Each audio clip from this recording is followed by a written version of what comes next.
Have you ever heard a sound so out of place, so impossibly timed, that it changed the way you see everything? A sound that shouldn't exist in the silence of night, but did. For me, it was a bell, a single deep toll that rang out from the steeple of St. Luke's Church at exactly 3:11. I know the time because I'd been watching the clock for over an hour, trying and failing to fall asleep in the security booth downstairs. The thing is, that bell isn't supposed to ring on its own. Not at that hour. Not anymore. Not since they disconnected the old mechanism after the incident in '97. I've been carrying this inside me for 11 months. I haven't told anyone, not the pastor, not my supervisor, not even my wife. Every time I try to speak the words out loud, I feel like I'm inviting something back in, that I need to tell it now. Because ever since that night, I haven't heard silence the same way. It's like something followed me out of that church.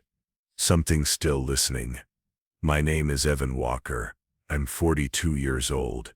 Before all this, I was a retired Army MP, turned night security guard. I've done 3 tours, worked high-risk facilities, and faced down men with nothing to lose. But nothing I've seen prepared me for what happened in that small-town church in southern Illinois. I took the job because it was supposed to be easy, 4 nights a week, midnight to 6. No real action, just routine patrols, checking locks, and monitoring a building that barely anyone visited after dark. This was supposed to be my first quiet post in years. But that first night, that very first shift, something rang the bell. And I swear to you it wasn't a person. Let me tell you what happened. St. Luke's Church sits at the edge of town like a relic no one wants to claim, weather-worn and half-swallowed by vines, with cracked stained glass windows that seem to bleed when the sun hits them just right. The cemetery behind it is older than anything else in town, even older than the mill that shut down 20 years ago and left everything here frozen in time. Most of the graves are crooked, their names worn smooth by rain and wind. Some stones are just stumps now, hunched over like they're ashamed of who lies beneath. The church building itself is late Gothic revival, built in 1891, tall, narrow, and severe. It has that kind of architecture that always seems to be watching you, even when your back is turned. You feel it most in the bell tower. It stretches up into the sky like a crooked finger, and I swear it casts a shadow even on overcast nights. My job was simple: walk the interior of the church once an hour, check the main hall, the 2 offices, the sacristy, the choir loft, and finally the basement. Then walk the outer perimeter. All clear, log it, then sit in the security booth until the next round. That's it. The building was technically inactive, no weekly services, just monthly preservation events and the occasional wedding. The town council was trying to have it designated as a historical site. Meanwhile, they paid me to make sure no vandals or squatters tried to break in. There were only 2 other people with keys to the building: Father Raymond, a retired priest in his 70s, who refused to move out of the old rectory next door, and Donna Ellis, the church administrator, who only came by during the day to check mail and tidy up for events. I met both during my daytime orientation. Father Raymond didn't say much, just looked at me a long while, then muttered, "Don't go into the bell tower," and walked away. I thought he was joking. Donna didn't laugh. "There's no reason to go up there anyway," she said, a little too quickly. "The bell's been disconnected for years. Safety hazard. Just do your patrols and stay out of the tower." That caught me off guard. I'd been in security long enough to know when someone's hiding something, and Donna, she looked scared when she said it. Still, I didn't push. People get superstitious about old buildings, especially ones tied to religion. They say churches soak up emotion, that stone and stained glass can remember sorrow and fear. I started my first shift that night, Monday, October 9th, chilly, still, and absolutely silent. But even before the bell rang, things already felt wrong. It started small, subtle, but enough to set my teeth on edge. Let me tell you about the first signs. The things I noticed before the real nightmare began. The first thing I noticed was the cold, not just the usual drafty chill you'd expect from a stone building in October. This was different. It moved. It crept. There'd be stretches of normal warmth in the hallway. Then without warning, a pocket of air so cold it bit through my jacket. Always in the same places, near the confessional booth, at the base of the stairs leading to the choir loft, and right in front of the locked bell tower door. At first I blamed the old insulation, figured the temperature just dipped where the stonework had thinned over time. But it didn't feel natural. It felt like presence, like something invisible was passing close by. On my second night, something even stranger happened. At 2:08 a.m., the front vestibule motion alarm triggered. My tablet chimed. Screen lit up. Zone 1. Motion detected. I nearly dropped the damn thing. I left the booth immediately, heart thudding. I drew my flashlight, thinking maybe a bird had gotten in through one of the rotted vents. But when I got to the vestibule, the doors were locked tight, just like I left them. No sign of forced entry, no flutter of wings, just the red votive light, glowing faintly in the corner, casting flickers against the glass like something was breathing there. I chalked it up to a false trigger. Dust in the sensor, maybe. But when I went back to the security booth to log the incident, I noticed the time. That same time would come up again and again. The third night brought the first sound. Not the bell. Not yet. Something quieter. A distant whispering that echoed faintly from the choir loft above, just out of range of comprehension. No distinct words, just the cadence of conversation, rhythmic, like prayer. I stopped in the middle of the nave, flashlight beam trembling over pews, trying to pinpoint the source. "Hello?" I called out. The whispering stopped, instantly, like it had been waiting for me to hear. On patrol that same night, I passed by the sacristy, normally dark, untouched, and found the light inside flickering. Not buzzing, flickering, like candlelight. But there were no candles lit in there. I remember because the faint scent of smoke lingered, even after I turned off the switch. And then there was the mention of that room. It came from a maintenance note I found in the logbook in the security booth. A note scribbled in the margins, old and smudge. Avoid tower steps unless necessary. Lock door at all times. Do not open unless 311 protocol is confirmed. I had no idea what 311 protocol meant. No one mentioned it during orientation, and when I brought it up to Donna Ellis the next morning, her face went pale. "There is no 311 protocol," she said flatly. "That's an old note. Outdated. Ignore it." But the way she said it, she didn't believe her own words. Something was happening inside St. Luke. Something that moved when no one looked. Something that whispered in the choir loft and stood in cold spots by locked doors. And every night, the clock crept closer to 311. By the end of that first week, I knew something was wrong with St. Luke's. It wasn't just a gut feeling. It was a pattern. Same cold spots, same flickering lights, same whispering voices in the loft that stopped the second I noticed. And always, that sense of being watched. Not watched like someone was hiding, but watched like something ancient had settled behind the walls, patient and quiet. I started taking notes, writing down everything: times, temperatures, even smells. I kept the logs in a separate journal in my truck. Didn't trust leaving it in the booth. That's when I found the archive room. It was in the basement, behind a warped wooden door labeled records. I'd passed it a dozen times, but never had a reason to enter. Until Saturday night. I was doing my usual round when I noticed the door was slightly ajar. Even though I swore I'd checked it during the last sweep. Inside was a musty storage space crammed with boxes, shelves, and old office furniture. I flipped on the light, just a single hanging bulb, and started looking around. Most of it was routine church paperwork, donation records, event flyers, baptism logs. But in the back, under a dusty green tarp, I found something that didn't belong. A box labeled Tower 1997 incident. Inside were photos, black and white prints, like from a surveillance feed. They were grainy, but unmistakable. One showed the church nave, completely empty, except for a single figure standing just beneath the bell tower arch.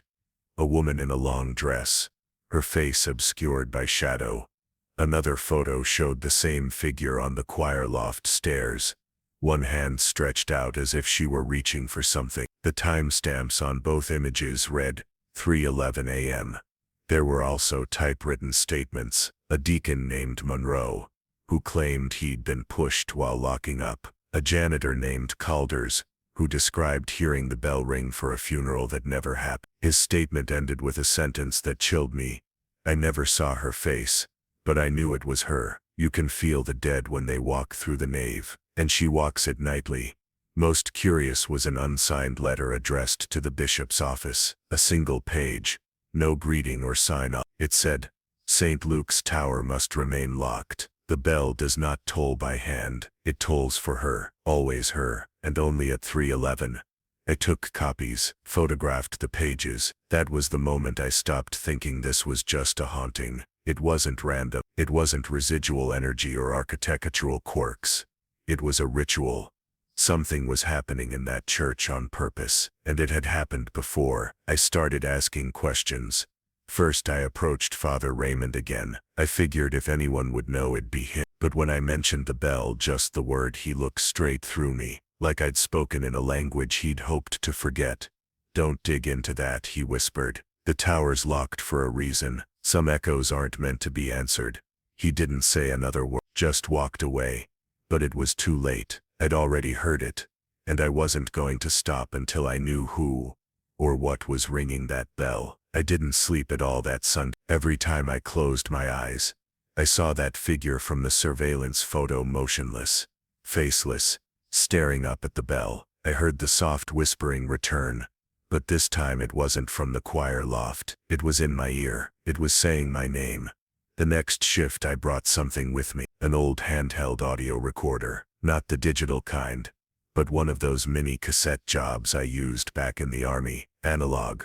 Something that couldn't be hacked or glitched or explained away. I placed it in the choir loft, hit record, left it there overnight. When I came back the next morning, the tape was full. 60 minutes of hiss and silence, until 3:11 a.m. That's when the recorder picked up something I will never forget. First came the footsteps, slow, measured, echoing faintly on stone. Then the whispering again, just like I'd heard it in person, only this time it was clearer. Not just muttering, not just breath, actual words, repeated again and again in a trembling female voice.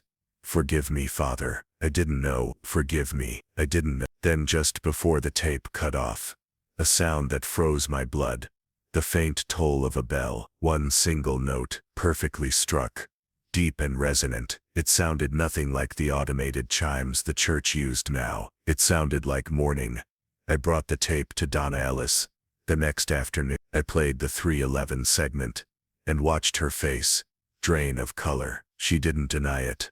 She didn't even try. She just whispered. I told them not to bury it. I told them it wasn't finished.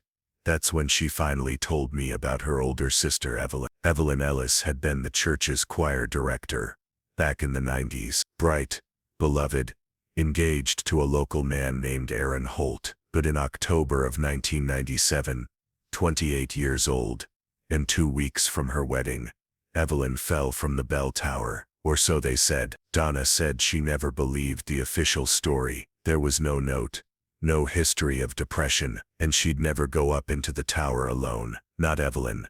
She hated heights. But the real reason Donna didn't believe it, the bells, the ones that rang out at 3:11 a.m. the night Evelyn died, all 3 of them, in perfect harmony, despite being disconnected for maintenance. No one could explain how the system activated. No one could explain how Evelyn's body was found kneeling, not lying, beneath the tower ladder, hands folded, like she'd been praying. Tomé copias. Fotografié las páginas. En ese momento dejé de pensar que era solo una aparición. No era casualidad. No era casualidad. No era energía residual ni peculiaridades arquitectónicas. Era un ritual. Algo estaba sucediendo en esa iglesia a propósito. Y ya había sucedido antes. Empecé a hacer preguntas. Primero, me acerqué de nuevo al padre Raymond. Pensé que si alguien lo sabría, sería él. Pero cuando mencioné la campana, solo la palabra, me miró fijamente, como si hubiera hablado en un idioma que esperaba olvidar. No indagues en eso, susurró. La torre está cerrada por una razón. Algunos ecos no deben ser respondidos. No dijo ni una palabra más. Simplemente se alejó. Pero era demasiado tarde. Ya lo había oído. Y no iba a parar hasta saber quién, o qué, estaba tocando esa campana. No dormí nada ese domingo. Cada vez que cerraba los ojos, veía la figura de la foto de vigilancia, inmóvil, sin rostro, mirando fijamente la campana. Oí el suave susurro de regreso, pero esta vez no provenía del coro. Estaba en mi oído. Decía mi nombre. En el siguiente turno, traje algo conmigo, una vieja grabadora de audio portátil. No de las digitales, sino una de esas mini caseteras que usaba en el ejército. Analógica. Algo que no se pudiera hackear, ni fallar, ni justificar.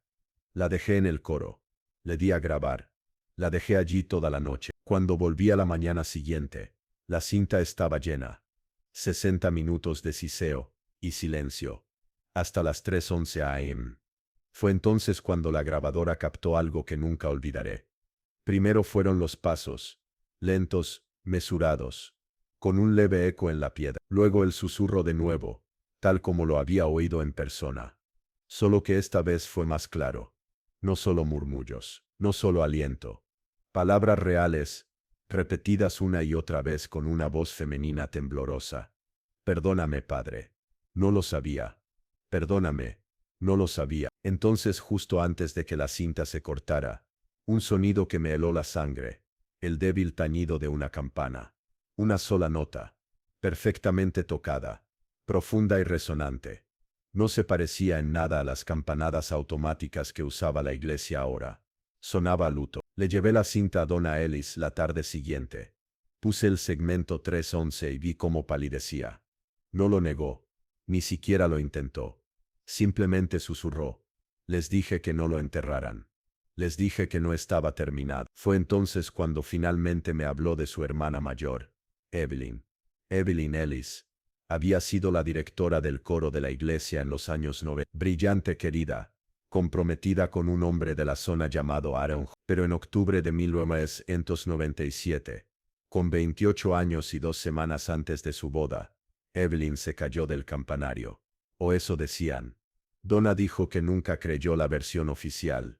No había ninguna nota. No tenía antecedentes de depresión. Y jamás subiría sola a la torre. Evelyn odiaba las alturas.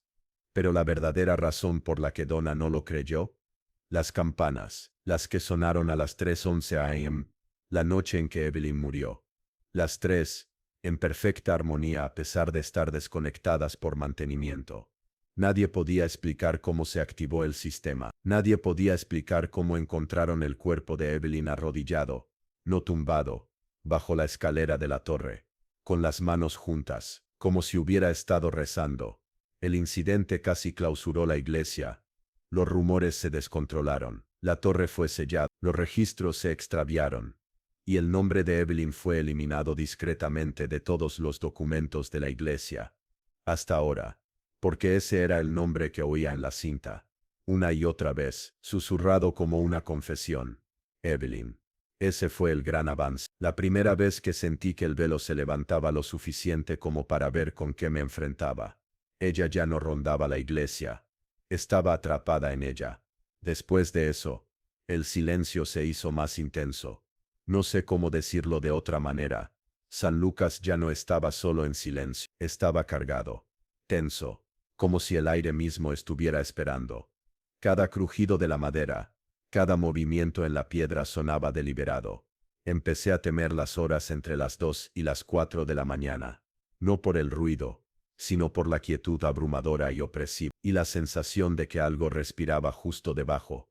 Intenté tomarme una noche libre. Me dije a mí mismo que estaba demasiado cansado para pensar con claridad, que tal vez Donna había sembrado una semilla con su historia, y yo había empezado a imaginar cosas. Pero esa noche sobre la TEM, mi teléfono vibró. Una alerta de movimiento. Del interior de la nave. Nadie debería haber estado allí. Ni yo, ni Donna, ni el padre Raymond. No había ningún evento programado. El edificio llevaba horas cerrado. Abrí la transmisión, casi esperando un fallo técnico, o tal vez un mapache que hubiera entrado de alguna manera. En cambio, vi la figura. Era tenue, pero allí justo en medio del pasillo de pie completamente inmóvil entre los bancos, una mujer de blanco, vestido largo, manos juntas, de cara al altar. La observé durante casi 30 segundos. No se movió, ni una sola vez. Entonces la transmisión se quedó en negro, sin advertencias, sin mensajes de error, solo silencio. Conduje de vuelta a la iglesia con las manos temblorosas todo el camino. Para cuando llegué, no había rastro de nadie. Las puertas seguían cerradas. No habían tocado nada. Pero al entrar en la nave, algo me llamó la atención. Allí, descansando pulcramente sobre el altar, justo debajo de la imagen tallada de Cristo crucificado, había una solitaria rosa blanca. Me quedé allí mirándola, con un sudor frío corriéndole por la espalda. No era solo la flor, eran las gotas de agua que aún se aferraban a sus pétalos. Fresca. Alguien, o algo, había estado allí momentos antes. Esa noche, dejé de fingir que estaba documentando una aparición fantasmal. No era energía residual, no era dolor resonando en la piedra. Era un patrón que se desarrollaba en tiempo real, algo que respondía cuando se le preguntaba, algo que dejaba ofrendas. Algo que Dios me ayude. Era consciente.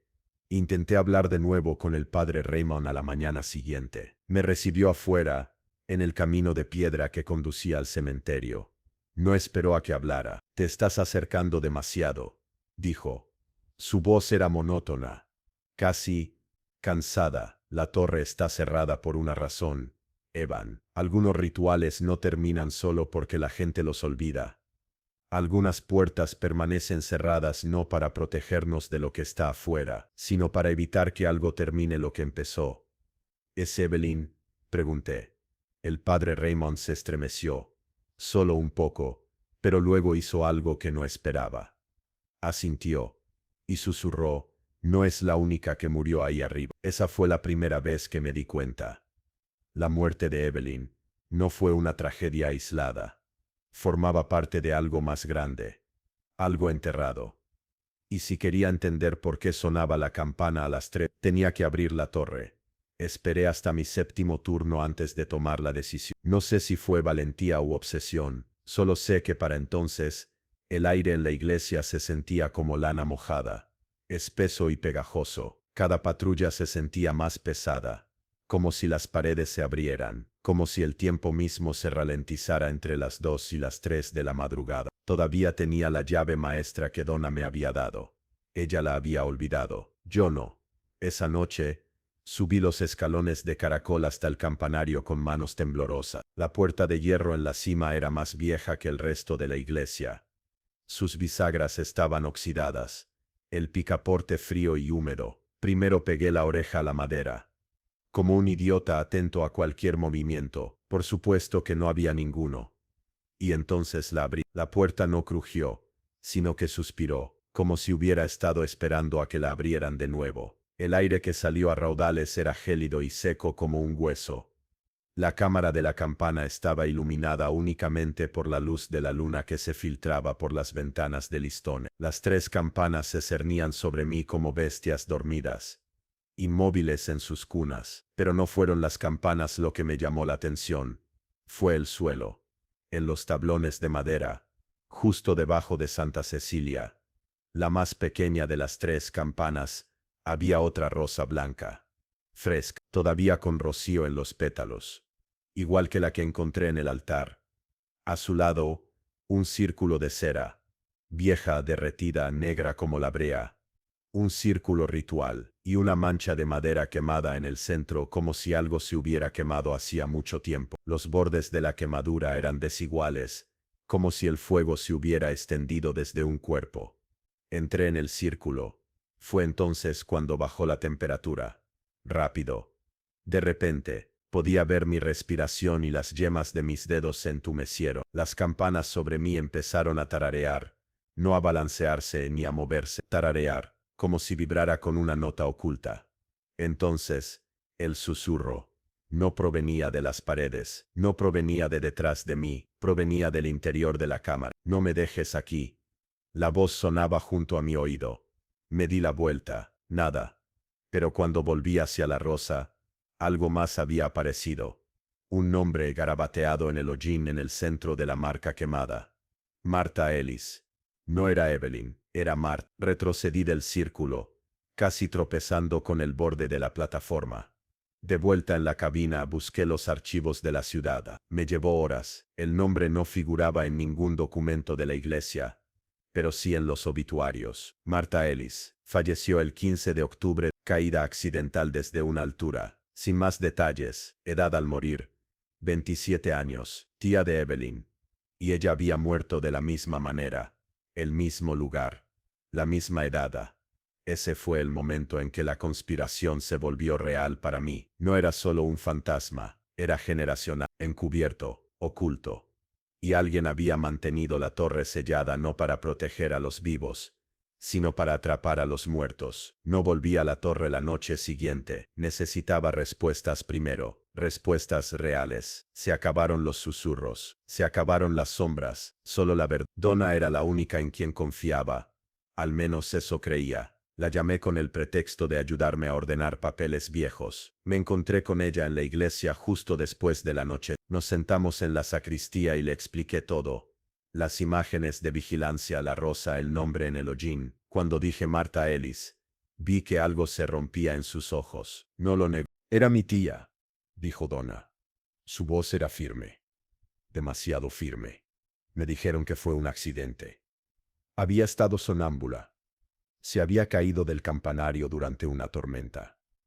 Pero la torre estaba cerrada, dije. Asintió.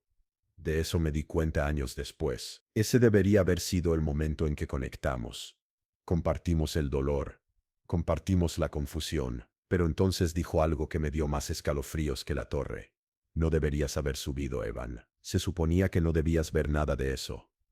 Su voz no denotaba enojo. Era resignación. Me recosté lentamente. ¿Lo sabías? Siempre lo supe, solo que no quería que despertara de nuevo.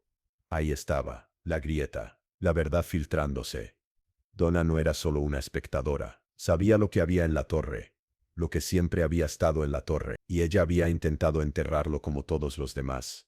¿Cuánto tiempo lleva pasando?, pregunté. ¿Cuántas muertes? No me miraba. Cada generación susurró. Una mujer, siempre sangre Ellis. Siempre octubre, siempre la torre. Sacó un sobre gastado del bolsillo de su abrigo y lo deslizó sobre la mesa. Dentro había copias de certificados de defunción. Marta ni en el cemento 40. Evelyn ni en Moramento y ella Elone. Y otro nombre que no había visto antes. Isabel Ellis. Ni en Moramento Drede. Causa de la muerte. Traumatismo interno por caída. 3 mujeres. Mismo linaje. Misma muerte. Intervalos de 40 años. Miré las fechas ni en Moramento Drede, ni en Toisemento y Amento y ella, y entonces me di cuenta. 40 años a partir de mi enamoramiento y 7. Esmo no habíamos llegado. Miré a Donna con las manos temblorosas. No eres el siguiente, dije.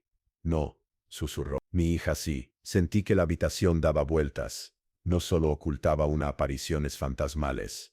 Protegía un legado, una maldición, y no hacía nada para detenerla. ¿Por qué no te fuiste?, pregunté. ¿Por qué no quemaste el lugar? Porque la iglesia no nos deja, dijo. No es el edificio, Evan. Es la fe, la piedra. La torre es el ancla. ¿Y la campana?, pregunté. Respiró hondo. La llama. ¿Quién? Donna me miró, sin miedo, sin culpa, solo con tristeza. No tiene nombre, ya no, pero las mujeres que mueren aquí se unen a ella. ¿Y qué quiere? Que se complete, dijo Donna, con la voz quebrada. Le prometieron algo hace mucho tiempo, algo que nunca se cumplió, y hasta que no se cumpla, seguirá tocando el timbre. La traición no fue solo el silencio de Donna, fue que se había rendido, aceptó que su hija era la siguiente. Pero yo no. Todavía tenía tiempo. Y si esta conclusión era la clave, entonces la encontraría, aunque eso significara tocar el timbre yo mismo. 14 de octubre. Mi último turno. El aire era más frío que en todo el mes. Ese frío que te envuelve los huesos y susurra. Ya es hora. No traje la radio. No traje el teléfono. Solo la llave de la torre y la rosa que Donna dejó en la cabina. A su hija, Lily. Ya la habían enviado fuera de la ciudad. No sabía por qué. Pensó que era un viaje universitario sorpresa. Donna me había dicho con lágrimas en los ojos. No me importa lo que me pase. Solo asegúrate de que no esté aquí cuando pase. Esa noche, hice mi última ascensión. Llegué a la cámara de las campanas justo después de las 3:00 am. El aire era denso. Estaite y silencio. Estancado en un punto muerto. Las campanas se cernían sobre mí como jueces de hierro. Y en el centro, en el mismo punto quemado, esperaba una cuarta rosa. Esta vez no era blanca, roja. No había estado allí la noche anterior. Entré en el círculo. El aire tembló. Las tablas bajo mis pies crujieron. No por el peso, sino por la presión. Como si algo se moviera bajo la superficie del mundo. Me arrodillé. Y en el instante en que mis rodillas tocaron la vieja madera, esta vez no fue un susurro. Una voz, clara, cercana, femenina, desesperada. Nunca fue mi voto. Dijo. Me entregaron a la piedra. La sellaron con sangre. Solo quería que la campana parara. La plataforma empezó a temblar, no violentamente, sino con un propósito. Miré hacia arriba y la vi. La sombra estaba de pie al borde de la cámara, a medio formar, parpadeando como humo, intentando recordar cómo volverse humana. Una mujer con velo, con los brazos atados con cadenas de sombra. Me prometieron descanso, dijo. Me lo quitaron, mintieron, y así tomo uno de los suyos. Cada vez que la campana suena a las 3:11, abre la herida. No sabía qué decir, pero entonces recordé algo del sobre de Donna, algo pequeño, una carta que no había leído en voz alta, una nota garabateada pegada al certificado de Ed. La hizo sonar ella misma. Extendí la mano y agarré la vieja cuerda, seca, quebradiza, el polvo cayendo entre mis dedos. ¿Qué pasa si lo llamo?, pregunté. La sombra se giró hacia mí, su rostro se enfocó entonces, solo por un segundo, y vi a todas las mujeres Ellis en ella. Marta, Evelyn, incluso Lily. No llevas ningún voto, dijo. Entonces que termine conmigo. Y tiré. Sonó el timbre.